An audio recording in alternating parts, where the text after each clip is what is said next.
ఇప్పుడు పాలమూరు సగం కళ పూర్తి చేసుకున్నాం, మనం పెండింగ్ ప్రాజెక్టులు పూర్తి చేసుకున్నాం. పాలమూరు రంగారెడ్డి అనేటటువంటి ప్రాజెక్టు కృష్ణా జలాలను పర్మనెంట్గా పాలమూరుకి మళ్ళిచ్చేటటువంటి ప్రాజెక్టు. ఆ ప్రాజెక్టు కూడా 90% మన గవర్నమెంట్లోనే కేసీఆర్ గారి ఆధ్వర్యంలో మనం పూర్తి చేసుకున్నాం. ఏనుగెళ్ళింది తోక ఇక్కింది అంటారు, గట్లుంది ఇప్పుడు దాని పరిస్థితి. 90% పని ఆల్రెడీ అయిపోయింది, ఇంకా 10% పని మిగిలింది. మన పాలమూరు రంగారెడ్డి లిఫ్ట్ ఇరిగేషన్లో మనకు 5 పెద్ద పెద్ద రిజర్వాయర్లు ఉన్నాయి. 69 టీఎంసీలతోని కడుతున్నటువంటి ప్రాజెక్ట్ ఇది. మన నార్లాపూర్ కావచ్చు, ఏదుల కావచ్చు, వట్టెం కావచ్చు, కరివెన కావచ్చు, ఉద్దండాపూర్ కావచ్చు, రిజర్వాయర్లు అన్నీ కూడా 90% అయిపోయినాయి. మెయిన్ కెనాల్ ఏదైతే ఉందో దాంట్లో కూడా వర్క్స్ అయినాయి. అందులో నార్లాపూర్లో మీ అందరికి గుర్తుంటుంది, కేసీఆర్ గారు వచ్చి ట్రయల్ రన్ కూడా చేసిపోయినటువంటి సందర్భం. సో ఇప్పుడు మిగతా 10% వర్క్ మాత్రమే ఫినిష్ అవ్వాల్సి ఉంది.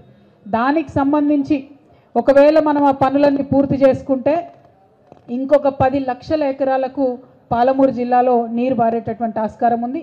ఇంకొక 2 లక్షలు మన వికారాబాద్, కొడంగల్, అట్లానే నల్గొండ ఇవన్నీ కూడా కలిపి మొత్తం 12 లక్షల ఎకరాలకు నీళ్లు బారేటటువంటి ప్రాజెక్టు పాలమూరు రంగారెడ్డి ప్రాజెక్టు. మరి ఇదే పాలమూరు నుండి ఇవాళ కాంగ్రెస్ పార్టీ నుండి సీఎంగా గౌరవనీయులు రేవంత్ రెడ్డి గారు ఎన్నికైనారు. మరి వారు ఇవాళ పేపర్లలో చదువుతూ ఉన్నాం, రకరకాల రూమర్స్ వస్తూ ఉన్నాయి. పాలమూరు రంగారెడ్డిలో ఆల్రెడీ వర్క్స్ ఏవైతే చేస్తూ ఉన్నారో వాటన్నిటినీ క్యాన్సిల్ చేస్తారని చెప్పి, క్యాన్సిల్ చేసి మళ్ళా కొత్తగా టెండర్ పిలుస్తారు అని చెప్పి చెప్తా ఉన్నారు. ఇక్కడ పాలమూరు రంగారెడ్డి విషయంలో గౌరవ ముఖ్యమంత్రి వర్యులు ఆనాడు కాంగ్రెస్ పార్టీలో ఉండి ఇదే రేవంత్ రెడ్డి గారు తప్పుడు కేసులు వేయించిన, దొంగ కేసులు పెట్టించిన, నేషనల్ గ్రీన్ ట్రిబ్యునల్కి పోయి ఆపే ప్రయత్నం చేసినా కూడా ఇది water project, drinking water project, దీన్ని ఆపొద్దు అని చెప్పి పనులు ఎక్కడ ఆపకుండా మనం మెయిన్ రిజర్వాయర్లు అన్నీ పూర్తి చేసుకున్నాం. ఇప్పుడు ఇంకా అనుమతులు ఢిల్లీలో వచ్చేటివి అన్నీ కూడా ఫినిష్ చేసుకున్నాం. ఇంకా చివరి అనుమతులు కొన్ని వచ్చేటివి ఉన్నాయి. దాని మీద దయచేసి సీఎం గారు దృష్టి పెట్టినట్టయితే ఈ ప్రాజెక్టుకి నేషనల్ ప్రాజెక్ట్ హోదా వస్తుంది. ఈ అనుమతులన్నీ కూడా పూర్తయిపోయి ప్రాజెక్టు ల్యాండ్ అయ్యేటటువంటి స్కోప్ ఉంటుంది. కాబట్టి రేవంత్ రెడ్డి గారికి బీఆర్ఎస్ పార్టీ తరఫున, పాలమూరు ప్రజల తరఫున నేను రిక్వెస్ట్ చేస్తున్నది ఒకటే, ఇప్పుడు జరిగేటటువంటి పనులను మళ్ళా క్యాన్సిల్ చేస్తే మళ్ళా మొత్తం చేయాలి అని చెప్పి మళ్ళా రీటెండర్ చేయాలని చెప్తే దాంతో ఇంకొక 2 పంటలకు పాలమూరు ప్రజలకు, పాలమూరు రైతులకు నీళ్లు రావడం ఆగిపోతుంది. త్వరితగతిన ఈ పనులన్నీ పూర్తి చేసుకుంటే ఇమీడియట్గా వచ్చే వర్షాకాలంలో చాలా చోట్ల నీళ్ళు ఇచ్చేటటువంటి ఆస్కారం ఉంటుంది. కాబట్టి ఇంకా డీలే చేయకుండా ఈ ప్రాజెక్ట్ని ఏదో మళ్ళీ క్యాన్సిల్ చేసి టెండర్లు కాల్ఫర్ చేస్తామని చెప్తా ఉన్నారు. మరి దీని వెనుక మతలబ్ ఏందన్నది గౌరవ కేసీఆర్ గారు ప్రాణహిత చేవెళ్ళ ప్రాజెక్ట్ని రీడిజైన్ చేస్తున్నామంటే రకరకాలుగా మాట్లాడిరు, ఏం చేస్తున్నారు, ఏం సంగతి అని.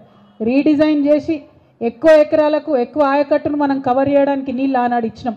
మరి ఇవాళ మేము పేపర్లలో చదువుతున్నది నిజమే అయితే పాలమూరు రంగారెడ్డి ఇప్పుడున్నటువంటి పనులను మీరు రద్దు చేసే మాట నిజమే అయితే మరి ఎందుకోసం చేస్తున్నారన్న విషయాన్ని కూడా ప్రజల ముందు చెప్పాలి. అసెంబ్లీలో కూడా పవర్ పాయింట్ ప్రజెంటేషన్ ఇవ్వాలి. ఎందుకంటే డిజైన్ చేంజ్ అయినప్పుడు, మనకు ఆయకట్టు పెంచినప్పుడు, ఇబ్బంది లేనప్పుడు ఎందుకోసం టెండర్స్ క్యాన్సిల్ చేస్తూ ఉన్నాం? దానివల్ల జరిగేదేంది? ఇంకో 2 సీజన్లు పంట రాకుండా రైతులకు నష్టం జరుగుతుంది. దీని బదులు దృష్టి పెట్టి ఢిల్లీలో మిగతా రావాల్సినటువంటి అనుమతులు తెచ్చుకొని అట్లానే నేషనల్ ప్రాజెక్ట్ హోదాని పాలమూరు రంగారెడ్డికి తెచ్చుకున్నట్టయితే బాగుంటుంది. రేవంత్ రెడ్డి గారు ఒక మాట అన్నారు నిన్న మొన్న ఇంటర్వ్యూ ఇచ్చుకుంటా, ఏమని, మోడీ గారితో సత్సంబంధాలు లేవు కాబట్టి కేసీఆర్ గారికి ప్రాజెక్టుకు మనకు అన్నీ కూడా అనుమతులు రాలేదని మాట్లాడారు. మరి మీరు సత్సంబంధాలు పెట్టుకోండి, ఎవరు వద్దన్నారు? మీరు కొట్లాడండి, కేంద్ర ప్రభుత్వంతో కొట్లాడి మిగతా అనుమతులు తీసుకురండి, నేషనల్ ప్రాజెక్ట్ హోదా తీసుకురండి, శ్రద్ధ దాని మీద పెట్టండి. రైతులకు బెనిఫిట్ అయ్యేలాగా, పాలమూరు ప్రజలకు బెనిఫిట్ అయ్యేలాగా శ్రద్ధ దాని మీద పెట్టాలని చెప్పి నేను ఇవాళ ఇప్పుడున్నటువంటి ప్రభుత్వాన్ని, ఇప్పుడున్నటువంటి ముఖ్యమంత్రి గారిని మేము డిమాండ్ చేస్తూ ఉన్నాం.